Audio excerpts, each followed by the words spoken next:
Hey Reader Fam, today I'm going to be sharing my thoughts, opinions, and feels on Empire of Storms by Sarah J. Maas. This is the 5th book in the Throne of Glass series, which I have displayed here on my shelf. We've got Throne of Glass, we've got Crown of Midnight, we've got Heir of Fire, we've got Queen of Shadows, and we've got Empire of Storms, and we also have The Assassin's Blade, which is the novella bind-up. I have reviews for every book within this series, so if you want to know all my thoughts on every book within the series, I will leave links down below to those reviews. Now, because this is the 5th book in this series, there's not much I can say without spoiling you, but if you haven't read the Throne of Glass series and you have no idea what this series is all about, I'll just let you know what the first book, Throne of Glass, is about. Basically, we have this girl by the name of Selena, and she's this world-renowned assassin. After being captured, she competes to be the king's royal assassin. This series has grown into something so much bigger than what takes place in the first book. At this point, the first 2 books are pretty unrecognizable compared to the rest of the series. I'd say in book 3 is where we see this really big shift within the series, and it just becomes something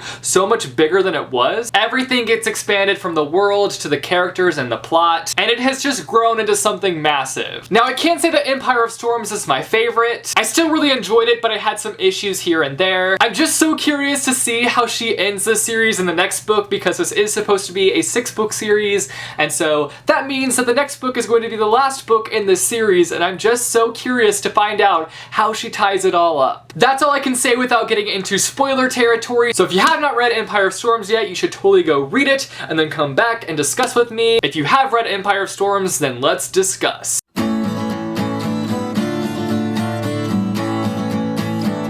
I'm gonna have to roll my sleeves up for this review because it's getting hot in here, and I know it's gonna get heated in this discussion. Now, I just have to start off this by saying that there is no way that I'm gonna be able to cover every little thing that happens within this book, so if you came to this review hoping that I would cover every little thing, it's not gonna happen. I was a bad little book reviewer and I didn't take notes while reading this book, so this discussion is literally just everything off the top of my head. I'm mostly just gonna go down the list for my favorite characters and discuss little plot things here and there, so without further ado, let's get started. First up, let's talk about Kale. That was like the only issue I had with this book. Why was Kale not in this book? Why? Why? For those of you who don't know, Kale is like my all-time favorite character, and I'm pretty sure I'll forever be salty about the direction she took his character in, and also the fact that he was pretty much written out of Empire of Storms. Hashtag rude. But I feel like it could have been so great to have him in this book, because he could have represented a disabled character, and representation like that is so important in books. It's so important for people to be able to see themselves in stories. Also, I just want to say that a lot of you guys give me crap for liking Kale, but a lot of you like Rowan, and I don't like Rowan that much, and I don't give you guys crap for liking Rowan, so can you just respect my opinion? It's okay if you disagree with me. I welcome you to disagree with me, but please just give me a little R-E-S-P-E-C-T, that's all I'm asking. Menon, I want to talk about flippin' Menon. Guys, this was a character that was introduced in Heir of Fire, and I had literally no interest in learning about her. I was like, I'm just so bored of this character, and I don't care what's going on in her life. And then we get to Queen of Shadows, and I was like, okay, this character's on to something. I'm starting to like her a little bit more. And then in this book, Empire of Storms, she became my favorite character besides Kale, but Kale was written out of this book. So Menon was by far my favorite character in this book. Menon, the freaking Croatian queen. That reveal though, I feel like I should have put 2 and 2 together,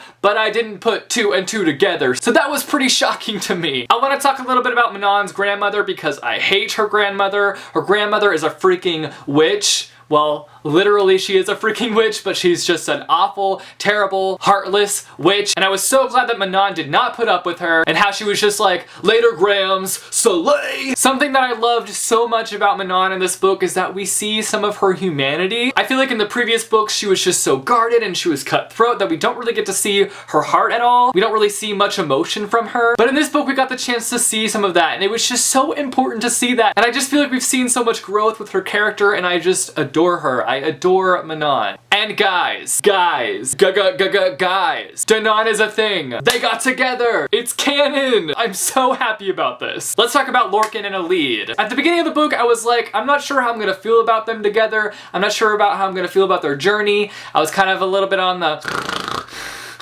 there for a while, but then something changed. I don't know what it was, but now I'm Lorcan and Alid trash. I was just like flipping pages, can I get more chapters of them please? Pretty please. So besides Menon, this is my new favorite ship. I just loved the progression of the relationship between Lorcan and Alid. It didn't seem too fast or anything, it felt just right. Even though Lorcan does mess up in the end, he was trying to do something good for Alid, but it was just way too messy. I'm sure Alid will come around and forgive him, or at least I really hope she does because I need this ship to sail. Lysandra and Aedion. Now this is a couple that I started to ship in the last book in Queen of Shadows, but then I got to this book and like, I still really like them together, but I feel like their relationship just felt really rushed to me, and for some reason I wasn't huge on their romance in this book. I just feel like things are happening way too fast for them. I mean, Aedion's pretty much like, yo babe, I'ma marry you someday. And I'm over here like, that completely caught me off guard. Don't you think it's a little too soon to be talking about marriage? But I still do like them together. I just wish that it wasn't so fast-paced with their relationship. I wish that they would just slow it down a little bit. Also, I just love Aedion so much. I loved him even more in this book than I did in the last one. I feel like he adds this nice humor to this series that we really need because there's so much gushy, mushy romance, and there's also lots of darkness happening. And then there's Aedion that brings some sass and snark, and it's just great. And of course, I want to talk about our leading lady, Aelin. I don't know why, but I felt such a disconnect with her character in this book. I honestly really started to feel it in the last book, but I felt it more so in this book. She just started to go into a direction that I didn't really care for. Now that doesn't mean I don't think of her as a strong and powerful character, because I totally do. I still have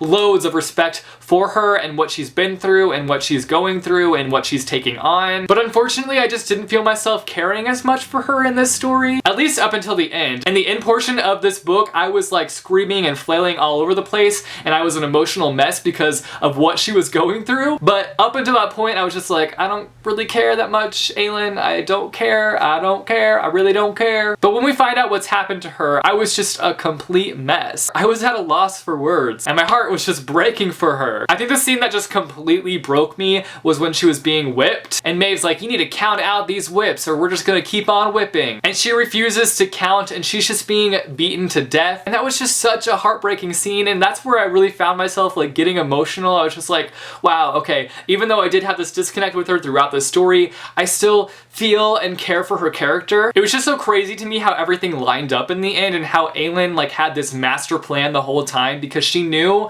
what was going to happen, so she like lined up everything perfectly so that things could work out. And it was mind-blowing. I was just like, holy crap, you a smart character, Aelin. When we learned that Aelin is destined to die, I got major Harry Potter vibes. I mean, I'm sure that things will be done differently, but I was just like, hey yo, Harry Potter vibes, what's good? I'm just so interested to see how this all ends up going in the end, how Sarah brings the story to a close, how Aelin gets out of this crazy situation that she's currently in. Like, surely she's not gonna die, right? Or will she? At this point, I wouldn't put it past Sarah, that's for sure. So those are all my thoughts, opinions, and feels on Empire of Storms by Sarah J. Maas. I'm sorry that I wasn't able to cover every little thing that happens in the story. There's just no way that I'm able to do that with this series because there's so much going on, there's so many characters to follow, and I mostly just want to talk about the people that I enjoy reading about. But you guys should let me know down below all your thoughts on Empire of Storms. What was a moment that you were just freaking out, or a moment that got you emotional? Let me know down below. If you like this video, be sure to give it a big thumbs up. I post videos every Monday, Wednesday, and Friday, so click subscribe if you want to be notified for when I post new videos. Thanks for watching, guys, and I will see you soon with a new video. Bye, chew. Hey guys, I have a special guest with me today, Sarah J. Maas. Woo! We're gonna be doing a little bit of a Q&A video today. All right. You ready for this? Yeah.